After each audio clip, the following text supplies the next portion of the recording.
The Chicken Asylum, an Alex Reynolds mystery. Author, Fred Hunter. Publisher, St. Martin's, Griffin, New York. Narrator, Eric Aust.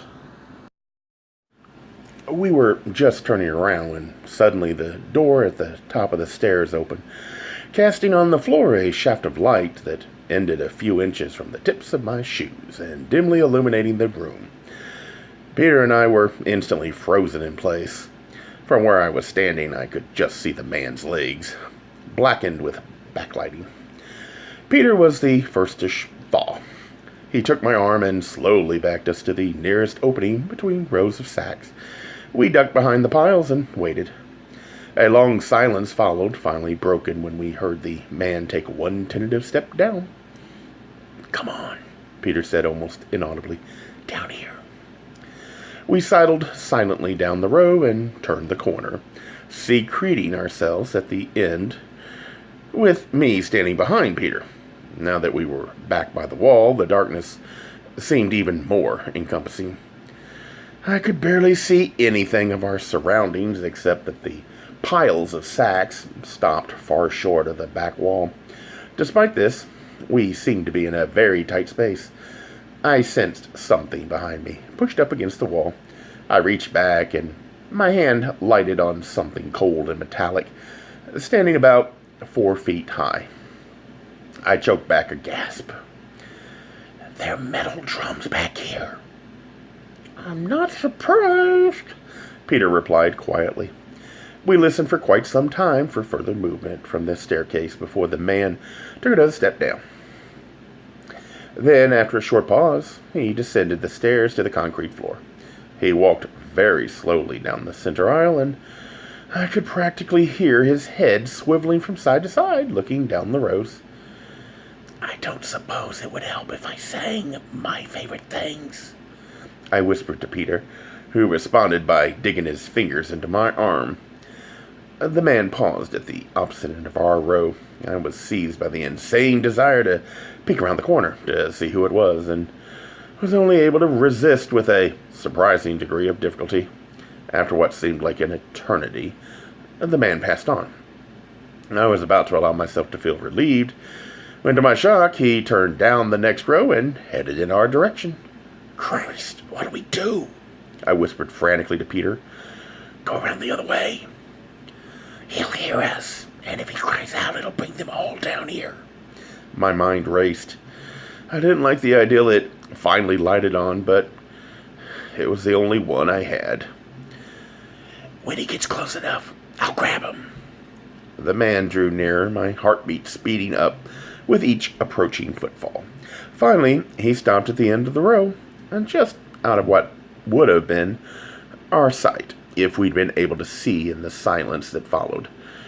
I could feel him craning his neck around the corner. I lunged forward, my hand shooting out to where I imagined his mouth to be, and I managed to mush somewhere around the middle of his face. I was able to slide my palm over his mouth. Before he could let out any real cry, his hands went up to my wrist and struggled to pull it away, but I slid my left arm around his waist and held him tightly. "Shut up," I said in his ear, when he continued to struggle and emit muffled noises. I summoned up a more serious tone. "Shut up and stop struggling, or I'll snap your neck like a twig." I could feel Peter smiling in the darkness. I don't know what movie I'd heard that in. It sounded hopelessly melodramatic even to me, but it worked. My prisoner suddenly went limp with surprise, and after a beat, his lips moved beneath my hand. Was what it sounded like. It wasn't a language that was recognizable to me, but the voice was. "James?" I said. He nodded. "Okay, I'm going to take my hand away from your mouth, but if you cry out, I swear I'll kill you." "He means it." Peter was letting James know that I wasn't alone, but he still sounded like he was trying not to laugh. Slowly, I slid my hand away. "Alex, Peter, what do you do here?" he said in a panicked whisper. "The question is, what are you doing here?" I asked. "I had to come," No, you didn't. You were safe where we put you. You must leave here now. They will find you. Did they take you from Stevie's? No. I come myself. Now go. You come yourself? Yes. I decide. I must. It is the only thing to do. No, it isn't. Come with us, I pleaded. It isn't too late. You don't have to do this. Yes, I do. There was urgency in his tone. I suppose I shouldn't have been surprised by this, given all the signs that had been there all along. But the realization that he really had wanted to be with these terrorists broke over me like a sickly rain cloud. Then you are one of them. There was a long silence. You are good people. I did not want you to be hurt, or Stevie to be hurt. Now you must go. No! First tell me what this stuff is for. He blinked. It is to make explosion. I know that, I intoned. What are you going to blow up? I have to go back up. They will look for me. James, Jesus Christ. We took you into our home, into our family. We tried to help you. I faltered. I was coming close to reminding him that he was one of us. But after Nelson's accusation, I was determined not to let his sexuality be an issue. We cared about you, he swallowed. And I do for you. Then for Christ's sakes, tell us what they plan to do with this stuff. What is the target? I don't know. God damn it, tell me. I really don't know. I only know they are going to explode. I don't know what word for it. My eyes rose heavenward. Oh, for God's sake, this is no time for your English to fail you. It is a place you eat. I looked at him with disbelief. A restaurant? Yes. This is it. They're going to blow up a restaurant. Oh, come on. There are enough explosives here to level a city block. All they talk about is a restaurant. I got no name or which one. I couldn't tell anything more. No, please go. Kill! The voice boomed. James' Arabic name from the top of the stairs, startling the three of us. James's hand reached out in the dark and landed on my heart, where it stayed, willing me to keep still. Who is that? I asked. My cousin, Yasef Ansari. Joe Smith? I exclaimed, softly realizing at once that it sounded a hell of a lot scarier in Arabic. He's here? Kill! The voice commanded again.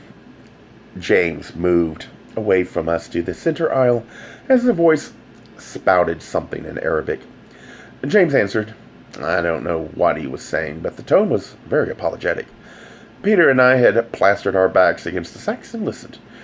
I almost cried out when a cockroach crawled onto my shoulder and into my collar. It was then I realized the sacks were crawling with bugs. I shivered and tried not to jump as the bug made its way down my shirt, which, fortunately, I hadn't tucked in. The man said something else and received a short reply. Before I could even think about where this was going, the man came tramping noisily down the stairs. Several times, he angrily shouted a word that sounded like, Gabia! Gabia! Oh God, oh God, oh God! I only just managed to say it quietly. Don't panic, said Peter. We heard the sound of a dull chain, and suddenly there was light. Apparently, the man had been chastising James for not having turned it on. The cellar wasn't exactly flooded with light. There was only a single bare bulb hanging overhead at about the center of the aisle. But the man had yanked the chain so angrily it went swinging wildly back and forth, sending shadows rising and falling everywhere. They're determined to turn this into psycho, I whispered to Peter. The man yelled something else at James. Then we heard him march to the outer door and slam it shut. And then he shot the deadbolt. He and James held a hasty conversation, heated on the part of the man and frightened and placating on James's side. Then they fell silent, and we heard footsteps moving in two directions. One set away from us and one set toward us. Both Peter and I heaved abbreviated sighs when James appeared around the corner. He asked what I am doing down here. I tell him, I hear noise. I say, look that way. I look this way. I cannot help you anymore. He is away from the door now. Go! The footsteps that had been heading in the opposite direction stopped abruptly. Krill! James spoke a single word in reply. Then Ellen, sorry, barked something else. James froze. What is it? I whispered. He asked who I am talking to. Oh, Jesus! Tell him you were talking to yourself. He stammered this out in his mother tongue. And then the man spoke more sharply. James began to tremble. He told me to stay where I am. And James had barely gotten this out when I realized that footsteps were headed in our direction, down one of the rows between us and the back door. We ducked behind the row to our right and heard El Ansari say something else. It didn't take much imagination to realize he'd heard us moving, though he thought it was James and ordered him to freeze, but we couldn't risk staying where we were, so we tried to be even more silent as we crept our way down the road toward the center aisle. James was awaiting Al Ansari just one row back at the opposite end. The two of us stood pressed against the pile of sacks at the end of our row, leaving us in an even more vulnerable position than before. We were obscured from Al Ansari's view for the moment, but if anyone came down the steps, they would see us at once, aided by the fact that we happened to be under that damned light bulb, which had finally stopped swinging. And there was another problem. If Al Ansari decided to cross to the center aisle to go back upstairs, we'd have to move quickly to escape being seen, and that would mean making noise. If he decided to use the rear aisle, we might be safe. Al Ansari was speaking very highly to James, who answered repeatedly in a frightened, innocent tone. I wish to God I knew what they were saying. Then there was the sound of a slap, followed by another, faster flow of words from James that sounded even more pathetic. He was slapped again and again, all the while pleading. Even though we had finally settled the matter of whether or not James was one of the terrorists, it made me sick to hear him being knocked around. At last it stopped. The worst part about the silence was that I didn't know whether or not that meant James had finally given us up. After a lengthy pause, Al Ansari said something to James in that conciliatory tone abusers use on their victims. They started to move.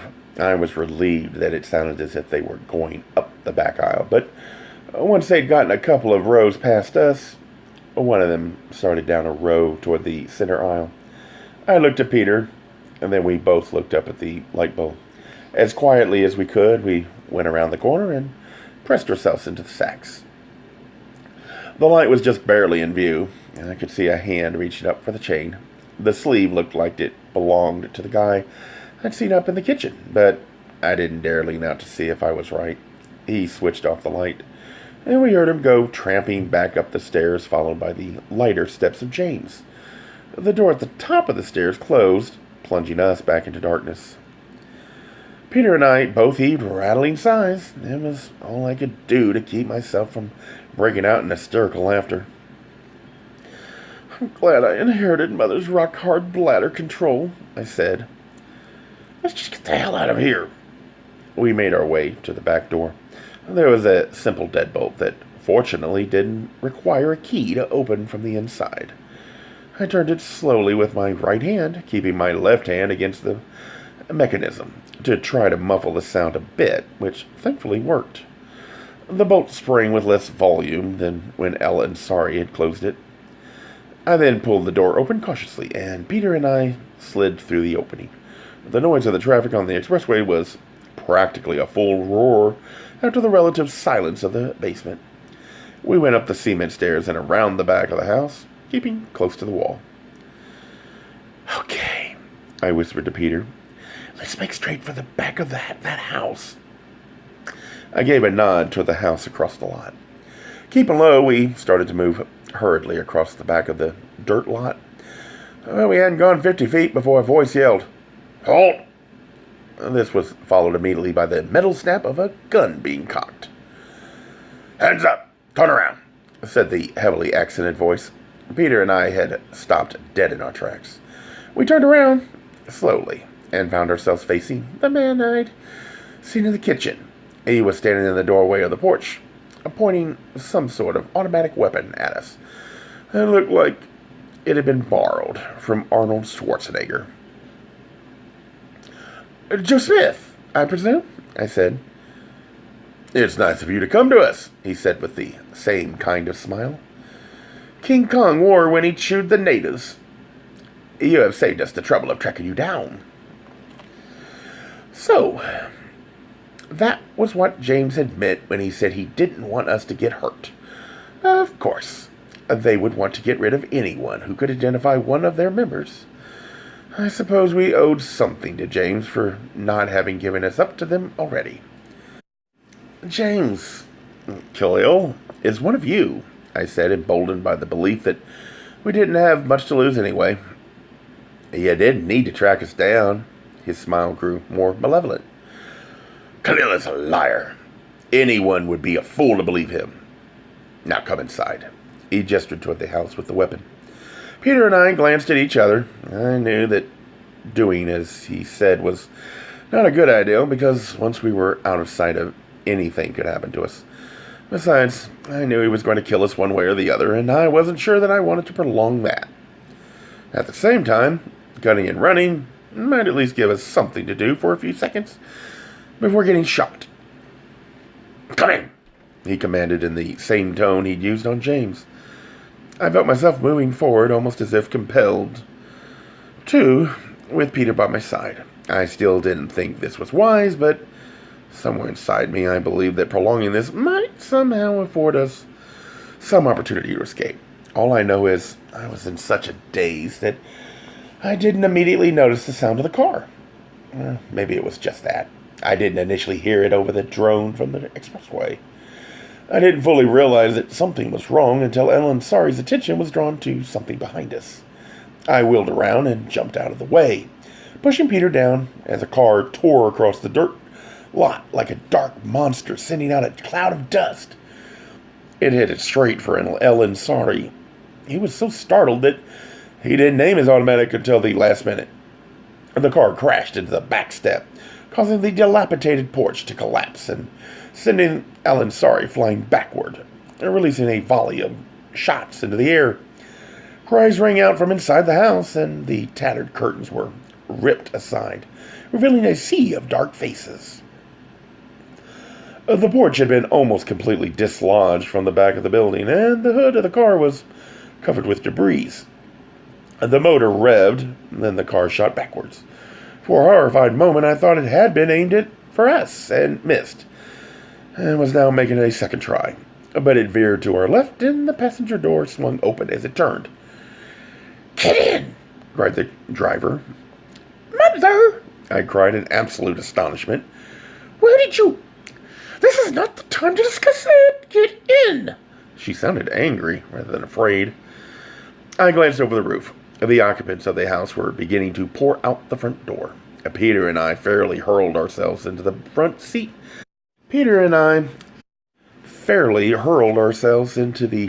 Beside Mother, who tore away before Peter even had the door shut. The rear wheels sent a shower of dirt and gravel hurling toward our pursuers. One flung himself on the top of the trunk and held tight, snarling at us through the back window, but we went off the curb and with such a bang that he was bounced off onto the pavement. I've never been so glad to see you before in my life, I exclaimed. Now what the hell are you doing here? Never mind that. What do you mean by doing something so stupidly dangerous? She demanded as the car barreled onto Grand Avenue. You mean without you? I said dryly. She shot me a glance that told me not to mess with her. I mean at all. Honestly, I raised you better than this. You mean you wouldn't have come here? I couldn't hide my genuine surprise. As I said to Larry Nelson, I'm not completely barmy. A claim that I obviously can't make for my son. If I'd known what you found out, I would have gone to him straight away. Wait a minute, said Peter, gasping for air more from excitement than from shortness of breath. Jane, how did you know where we were? Stevie told me. You followed us to Stevie's. As she looked at me again, scrunching up her face. How many times do I have to tell you I don't have to follow you when I know where you're going? I didn't go to Stevie's at all. He called me. He what? He called me and told me what you were going to do. You mean he told my mother on me? I said in disbelief. Yes, darling. He said you were going to a house full of terrorists. For some reason, he thought you were crazy. I don't believe it. I do, said Peter. Mother leaned forward and looked across me at him. And you. If you act like he's my keeper again, I'm getting out of the car, I said quickly. She ignored me. Did you ever think just once that if you refused to go along with him on one of his daft schemes, just maybe it would keep him from doing it? No, I didn't, he said meaningfully. She sat back and sighed. I suppose you're right. I looked at Peter. I did what I thought was best. And then I turned to Mother. And I'll match your daft scheme for daft scheme any day. Just look at my car, she said sorrowfully. The front end is all done in. What am I going to tell the insurance people? That you bent the herd while trying to run down an Iraqi terrorist, of course, said Peter. I slewed around and looked out the back window. There's no one following us. Of course there isn't, said Mother. I have seen the Sound of Music once or twice. What? While I was waiting for you, I pulled the rubber hoses off the things on their engines. You mean you pulled the wires off the spark plugs? I don't know what the technical term for it, but I know it stops a car from going. By the time they figure out what's wrong, it'll be too late to follow us. When the hell did you do that? Right after I got here. You were nowhere in sight, so knowing you, I figured you'd gone inside. I parked by one of the deserted houses and fixed the two cars at the curb. I didn't know cars even had spark plugs anymore. Darling, those cars were older than you. This group can't be very well funded. I think they're using their money for other things, I retorted. Peter laughed.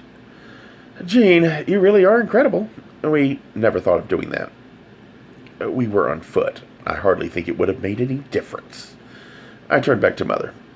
But I don't understand why nobody's following us.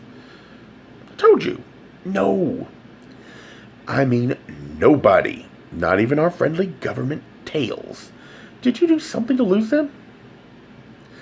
I didn't even give them a second thought. The only thing I was thinking of was getting over here. I saw our guards when I left. They were still on duty, but I didn't notice anyone following me. I still don't understand. They've been listening in on our calls. They must have heard Stevie. Maybe they haven't really been tapping our phone, said Peter. Remember, we don't know that they were doing that. We just assumed. I heaved a sigh. The one time we need them following us and they're not there. Did you at least find anything out while engaging in this current bit of lunacy? Mother asked as she steered the car onto LaSalle Street and headed north. A basement full of explosives, or at least the makings for them. Oh dear, she said after a pause. A big explosive. World Trade Center type explosives. And we found something else. James. We now know he's one of the terrorists. He told us himself. He didn't exactly say that, said Peter. You heard him. I heard what he said, and he didn't come right out and say he was one of them. I don't believe you. What did he have to do? Say, hi, I'm a terrorist? Fly me? His meaning was pretty clear. You actually saw James? Said Mother. He was alive. We weren't holding a seance in there. That just doesn't fit. Did you want him to be dead? Alex, they sent someone to shoot him down at the bar. Why would they do that, then keep him alive? It doesn't make any sense. And the shock of finding James there, not to mention the shock of finding the explosives. I'd completely forgotten about the attempt on his life. Maybe it was a ruse? A ruse, Mother said, lapsing into Lady Bracknell. To what end? To make us think he wasn't one of them? It's the oldest trick in the book. They use it in the movies all the time. You know, make an attempt on the life of someone so they don't look like a suspect. However, that may be, darling, I don't see why they'd go to the trouble. At the time, we didn't think he was one of them. I don't get it either, I said, getting impatient with my own lack of answers. Why don't you tell me exactly what he said?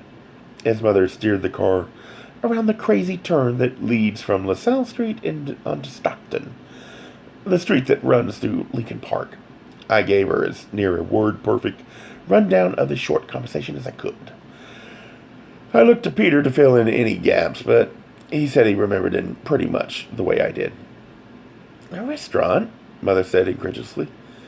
That's what he said, I said. I don't know anything about bombs, but it looked to me like they had enough stuff down there to take down the Hancock building.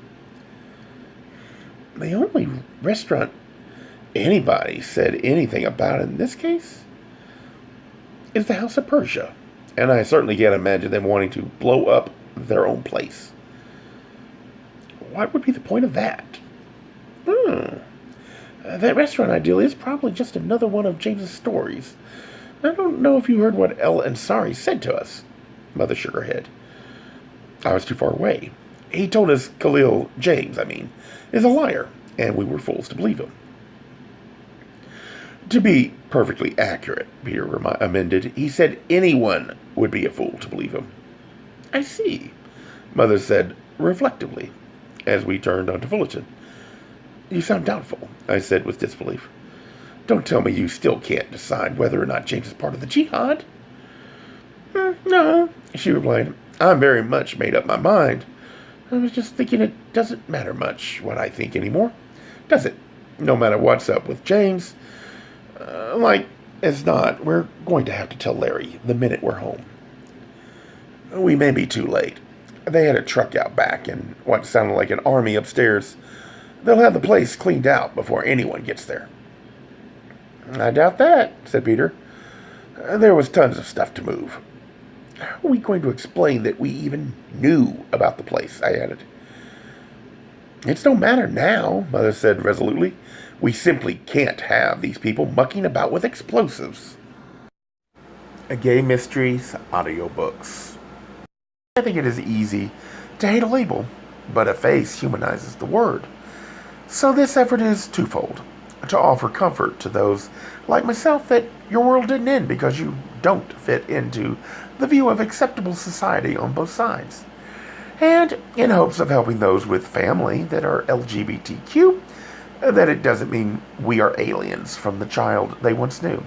Reassure them so they can maybe be supportive at the same time, being true to their values.